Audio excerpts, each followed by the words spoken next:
Hey guys, welcome to the Killian Family Homestead. Welcome to the weekend. It's actually Friday and it's my day off, and just going around and grabbing some leaves and tossing them in there. I've shown you that before, so there's no need to show you that again, I don't think, right? But in essence, if this is your first time watching, I cut off some of these leaves in my sweet potato jungle, and then I toss the leaves right here directly in there. I make sure I cut off the stem because I don't want the stem clogging up the solids lifting outlet. And then they eat it, and it's that simple. And what I'm hoping to do is replace one whole feeding per day by using these leaves. So yeah, anyways, let me give you a quick update. It's growing very well. I've been clipping off of these lower plants like you've seen in the previous videos over and over and over again. We've got lots of stuff growing up the thing. Look on the back side. This is exciting. I think in the next 30 days this place is going to be just teeming with leaves all over the place. So I literally just put in 4 leaves in there and it's gone. That's amazing. Let's see if I can get a little piranha action. There we go, there's one. Let's see if, I'll step back, they get a little nervous, and I'll bring you back when they start chewing.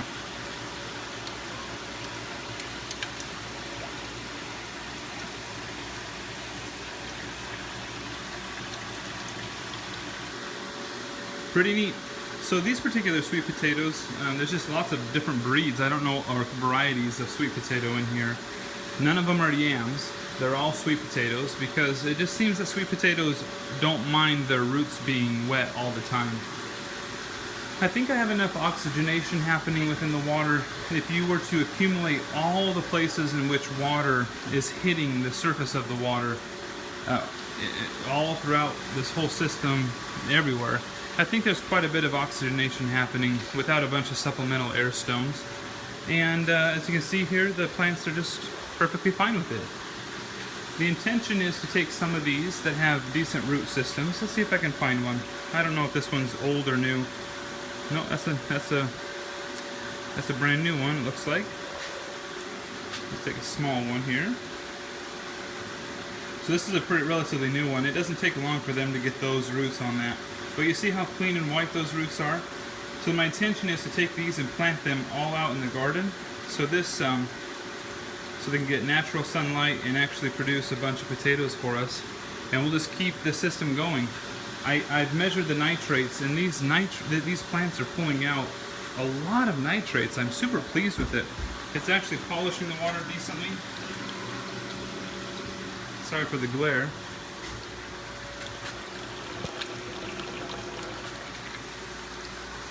And you can see the lighter leaves right here, darker leaves right there. Just the different breeds, different varieties.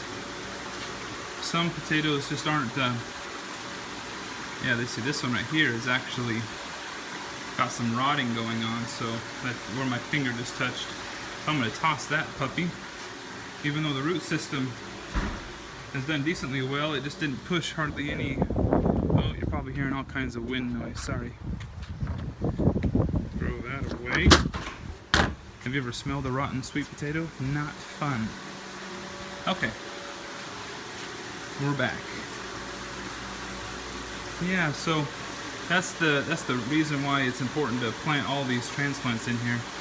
This baby has been in there for a while and it's ready to go out there in the garden as well. So yeah, I hope that you enjoy this. I hope that you like watching it. Let me show you some feeding. Let me show you. These are doing a decent job in housing beneficial bacteria. This is what the filter looks like after about 3 weeks, I think it's been, maybe a little bit more.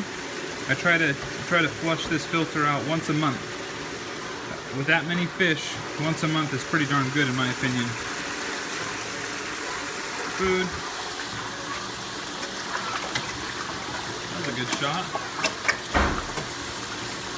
They get fed about 2 or 3 times a day, and the speed by which we're able to feed them, again, makes it all worth it. No hassle, minimal maintenance, quick feeds. If you don't build a system that enables you to do that, if you're having to spend way too much time out here, it becomes very unfun. And something's got to be fun for us to continue it. If not, then these sort of hobbies aren't worth it. That big beautiful one right there. There's actually a bigger one on this side. Let me go show you that. It's not as well lit back here, so we might not see them, but there's a couple that are really thick. No, I think it's that one right there. Did you see him? Where'd it go? Where'd he go? Where'd he go? There's not as many fish in this one. And it's, like I said, it's a little darker, so it's harder to see. But there's some big ones back here too. Might as well finish it off. If you guys are loving this and sticking around, you might be saying, Droid, these are really big pellets for the small ones. It's true. Again, no hassle. They'll come up here and they'll eat it pretty good once it gets a little mushy or dissolved, and then they'll start picking at it.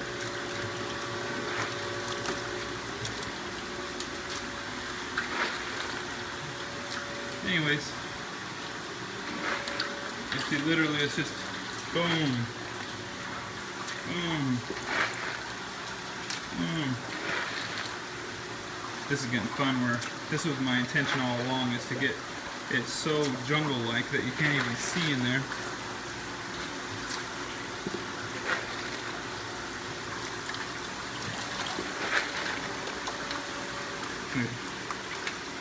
What's fun is that they grow into it, they hit the water, and the leaves get eaten.